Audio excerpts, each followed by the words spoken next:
Galang Benigno S. Aquino, ikatlo.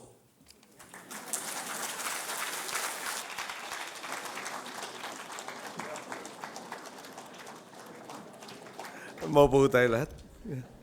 Yun siguro ang tama, ikatlo.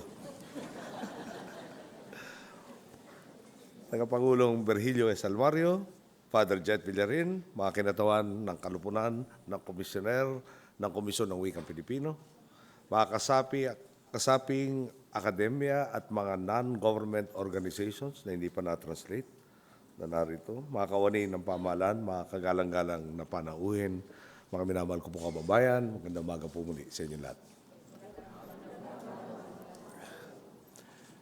Isa sa mga tanong na buwabagabag sa dating Pangulong Manuel Quezon noong panahon ng Commonwealth ay ito.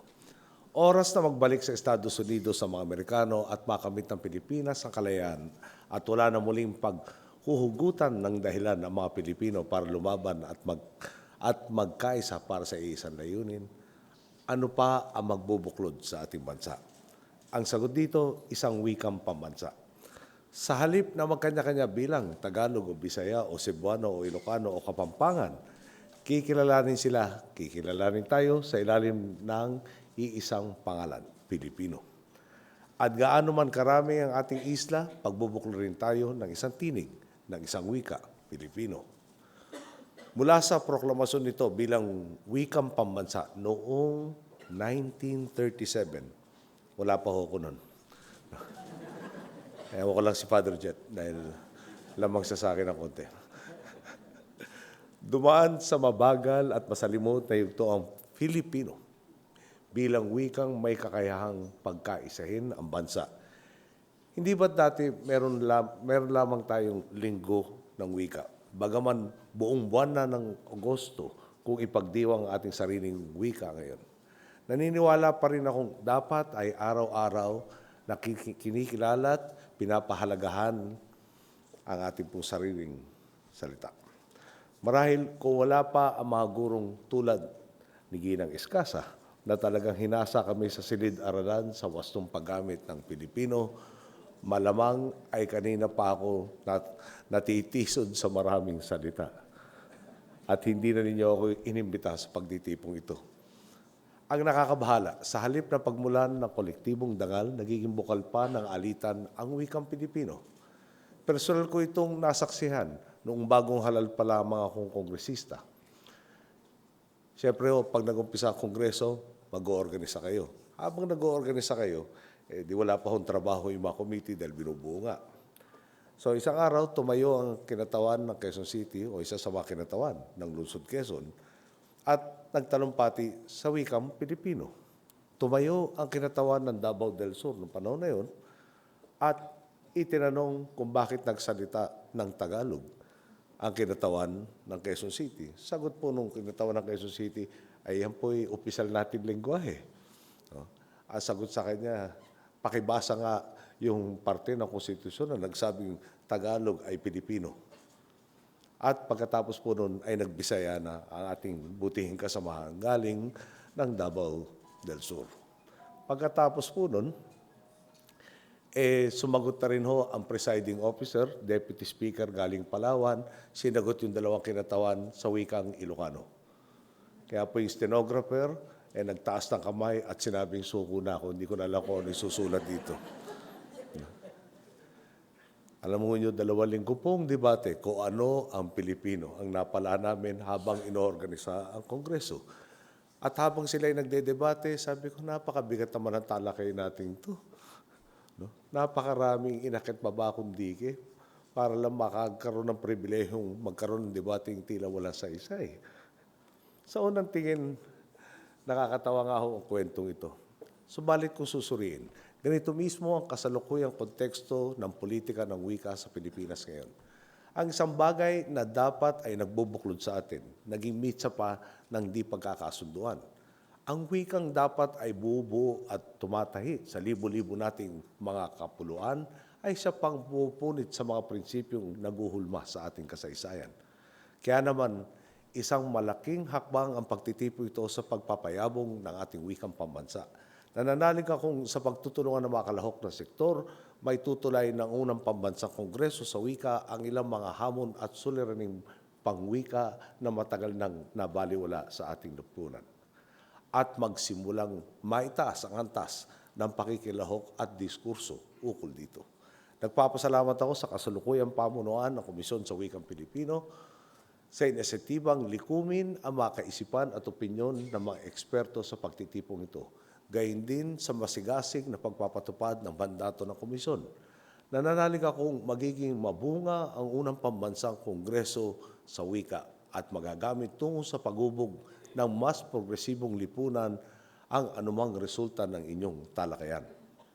Kahit sa munting paraan, kumpiyansa ako sa naiambag ng ating administrasyon sa pagpapayabong at pagtakilik sa wikang pambansa.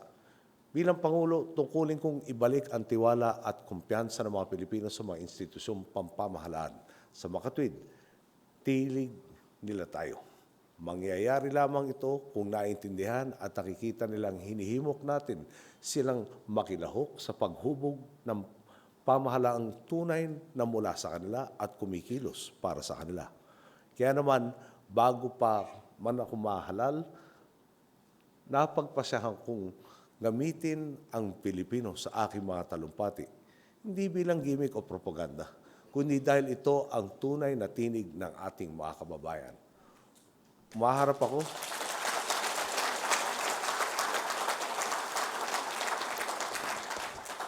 Maharap po ako sa kanila bilang kolektibong boses ng mga Pilipino.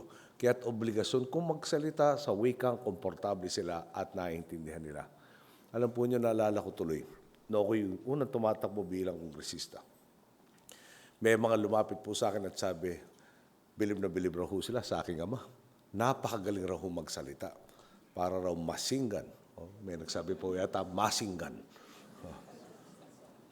Tapos ako naman po siyempre nagalak at tinanong ko, ano ba yung naalala nila sa mga binigkas na salita ng aking ama? Sabi ko sa akin, medyo matagal na yun pero magaling siya magsalita. So, thank you na rin, no, sabi ko. Ako naman po yung unang na-interview nung bago nga tayong halal. Isang beses sa isang kapitan namin sa Tarlac nagsabi sa akin, Sir, napanood ko kayo sa television. Kagaling niyo magsalita. Tapos sabi ko, ano ba ang pinakamagandang nasabi ko? Sir, magaling kayo magsalita talaga, pero English yung sinasabi niyo. Hindi ko masyado naintindihan. Pero daman-dama ko magaling kayo talaga. So, sa madaling salita, no? Sasalita ka, baka matuwa sa'yo, baka ma-impress sa'yo, sabi nga ng mga Amerikano. Pero wala naman naintindihan, wala naman yatang pag-uugnayan na nangyari doon. O pagkakaunawaan, pagkakaintindihan. Kaya mabuti yata'y maintindihan ng nakakaraming ating sinasabi o hindi nag-akselan tayo ng hangin. Hindi ko kailangang magtunog marunong o magmukhang matalino sa pakipagdialogo gamit ang mga banyagang wika. Ayokong iligaw ang aking kapwa o pabanguhin ang aking mga nagagawa sa paggamit ng mabubulaklak na salita. Trabaho kong iulat sa kanila kung ano ang totoo sa paraang simple at pinakanaunawaan ng madla. Higit sa lahat, Filipino ang gamit ko sa tuwing kaharap ang aking mga boss dahil alam kong ito ang wikang pinakamalapit sa kanilang puso. Simple lamang ang punto ko. Huwag nating hayaang may kahon tayo sa pagtatagisang dila, pagkakaisa ang bukal kung bakit mayroon tayong pambansang wika. Kaya't dapat nating timbangin kung paanong magagamit ang husay at talino ng mga eksperto talubhasa sa paghahatid ng positibismo at pag-asa sa ating kapwa. Pagkatapos ng debate at talakayan, matuto tayong maging mahinahon, magkasundot magtagpo sa gitna, at paglabas ng konferensyang ito ay humakbang pasulong tungo sa direksyong makakabuti sa ating pambansang wika.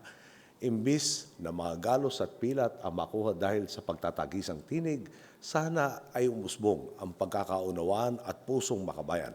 May tungkulin tayong palaganapin ang isang kulturang may malalim na pagkakaintindihan sa isa't isa, gamit ang isang wikang pinagbubuklod at pinapatibay ang buong bansa.